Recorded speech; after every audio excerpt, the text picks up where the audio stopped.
Let's talk about Boris, because we talk about this all the time. We wonder, is this the final straw that breaks the camel back? It never has been. It hasn't been. He's just not going to step down, really.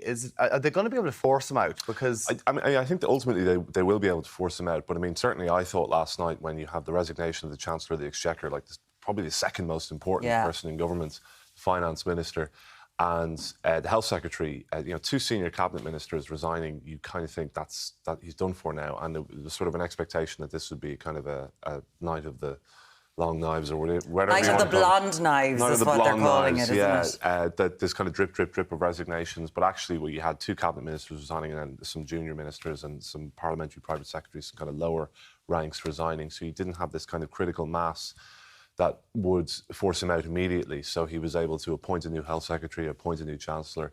They may not be long in those posts, because I do think that there is just now this kind of critical mass building, and he will end up either resigning or being forced out. And I would think now that this is going to happen before the end of the year anyway. After all the scandals that have happened, we saw recently that somehow a story was suppressed whereby he tried to place his now wife in a high ministerial position. And that was in the paper version. It was in a release version. The next thing, it's suppressed in the online version. And you're like, how did that happen? And it comes out that was because, it was suppressed from the Tory office. Now you've got Chris Pincher, and it turns out that he knew about it in 2019 of allegations against him. And he said, Pincher by name, Pincher by nature. Allegedly. Allegedly. And it just feels like there's no...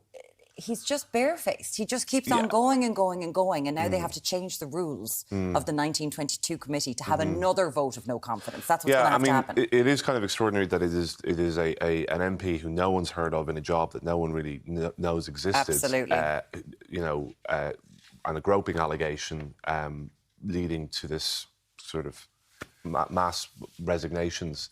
And I think that is unusual because we've had so many controversies, and parties in Downing Street during COVID lockdowns, he survived that. He survived misleading the public around the nature of those gatherings. He survived being issued with fixed charge penalties by the police for holding these gatherings or for attending these gatherings. But it's interesting what seems to be the final straw. Rishi Sunak said in his resignation letter. He said that blundering style is not what the public wants anymore. There's a disagreement over economic policy, I think, there between... So he wants to raise taxes and raise the... Yeah, he wants to raise taxes and raise spending, which is kind of not how economics tends to work generally. It's generally more kind of tax and spend, or you increase... Yeah, he wants to lower taxes. Sorry, he wants to lower taxes and increase spending. Rishi Sunak doesn't think that's credible, so he's resigned on that basis. But I dare say he's probably resigned over a few other issues that have cropped up. If this happened in Ireland, is it different over there? If a load of senior ministers it used to be the case. Down... It used to be the case that ministers in Britain would resign for the mildest of indiscretions, and we would always say over here that ministers never resign here, no matter what they do. It's very hard to get someone out of cabinet here. It actually seems to have flipped now, whereby it probably a minister would resign here for the kind of stuff that's going on in Britain was happening here, whereas Boris Johnson has managed to brazen it out. And we've had several cabinet ministers who've clung on to power. We've had several MPs who've clung on to power, without having to resign, because this government seems to operate on a different standard, and it's a standard that's much lower than you just think of a leader that respect and integrity are two things that you would always look for in a leader, and with Boris... he just... But I mean, where did this start? This started with Brexit in 2016 and fundamentally misleading the British public about the nature of Brexit and what it would involve and the benefits of it. And that's where this started. Boris Johnson was at the forefront of that.